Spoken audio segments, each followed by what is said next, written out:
All right, welcome to Miss Sarah Mapes' Literacy Center. So we have a few activities and games to promote language and literacy for children as well as their communication skills.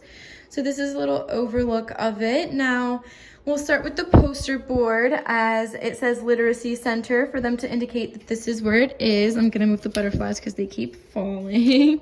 Sorry. So we have the uppercase letters on the top, which in real life I would have an actual line or piece of paper with it that you would find on the walls, like a piece of wallpaper that you would see on the borders and the bulletin boards. So I added the uppercase letters on the top with an upper arrow, an arrow pointing up saying uppercase, in order for them to understand that when it's up here, or the different types of letters according to upper and lowercase. Uh-oh, there goes the other one. I'm just gonna move it right there.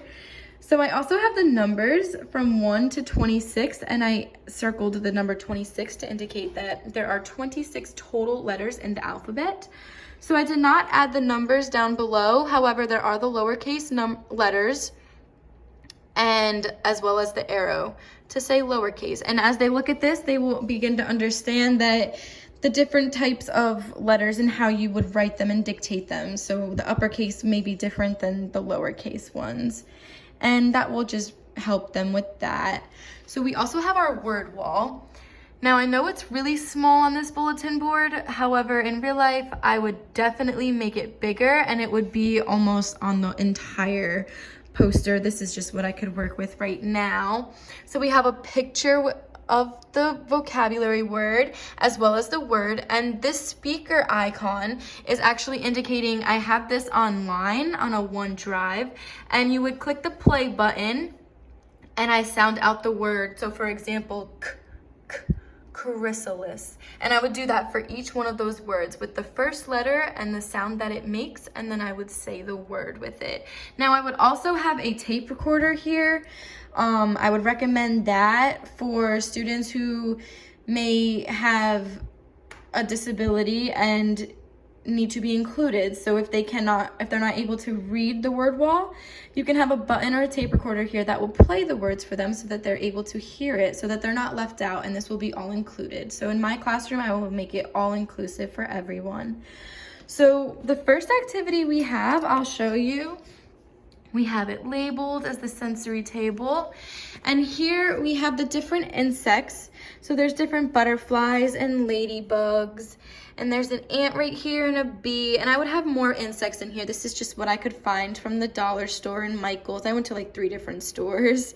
So what they have is they're gonna look for little letters and they're gonna pull them out. They can either use their pincers or they can use their hands, as I know that children love to play with tangible things and be able to manipulate them and pick them up and really feel what they all feel like as they're beginning to grow. I know I did when I was a kid.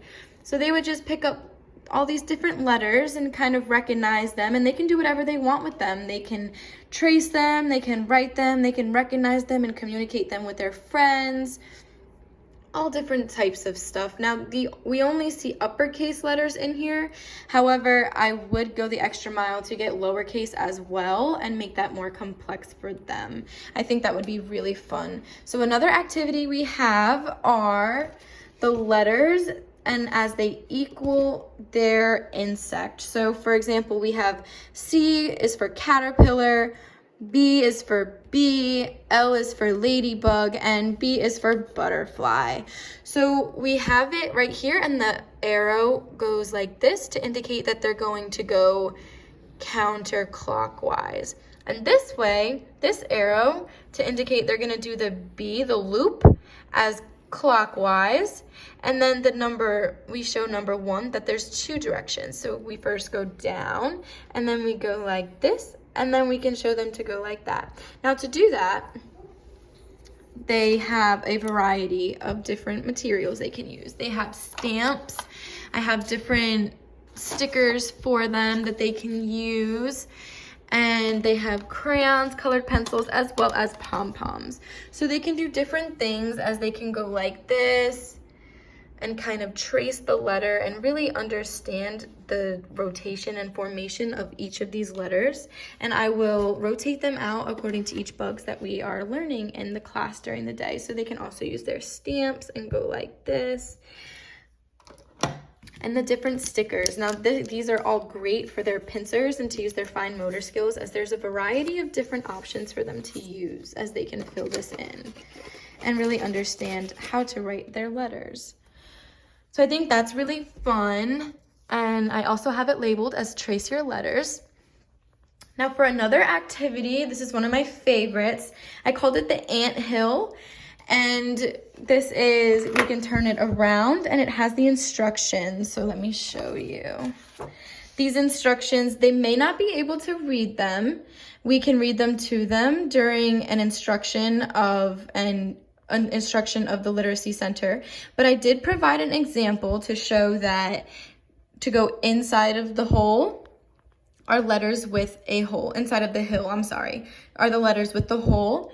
And then the letters without a hole will go on the outside. So let me show you guys what I mean. Let me fix that. Uh-oh, I will fix it later. So we have an M here. And the M has no holes. It's an open letter, right? So we would place it on the outside of the anthill, and then they would place a letter with a hole on the inside of the anthill to kind of indicate that the ones with the holes go on the inside of the anthill and the ones without go on the outside.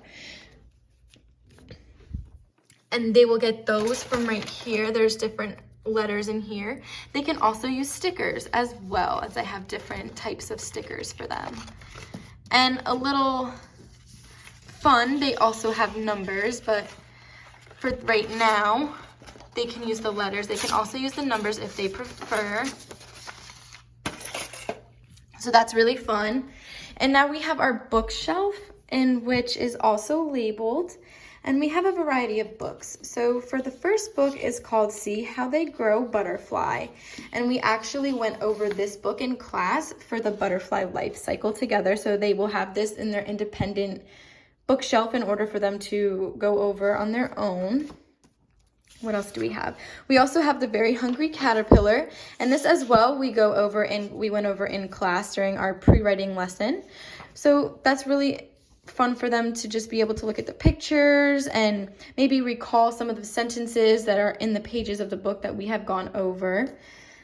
We also have These Bees Count and The Very Busy Spider. Hey Little Ant. 100 Hungry Ants. And these are really fun books, and there will also be more. And now another fun thing we have is songs. Now they may not be able to read these songs, however, I will go over these songs with them once a day. I'll choose a different song for each day during our morning meeting or a farewell before they leave the classroom. Maybe while we're eating or during a transition time, I would sing these little songs maybe 3 times around to indicate, okay, students, this is how long we have to clean up.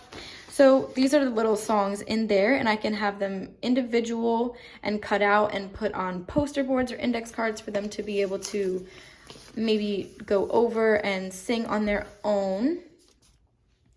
And we will also go over them. And we also have our little comfy spot. So this is our tent.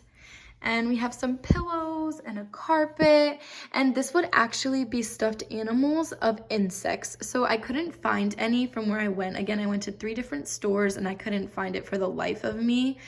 However, that is a picture indicating it, and in my classroom, I definitely will go the extra mile to get the insect stuffed animals for them, as they can have them to read to them and really play with, and I might even get puppets for them. And they can also go inside the tent and they can read in here, and we can put the pillows in there, and they can really just decide what they want to do with that. So I really hope you enjoyed the Literacy Center. Oh, there's one more.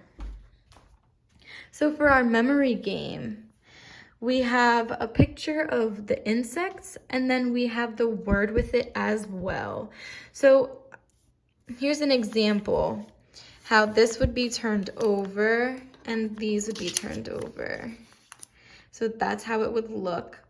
And then the students would They would all be flipped over and they would pick a card and then come over here and see if they can get the same card, and then the students would be able to keep their match.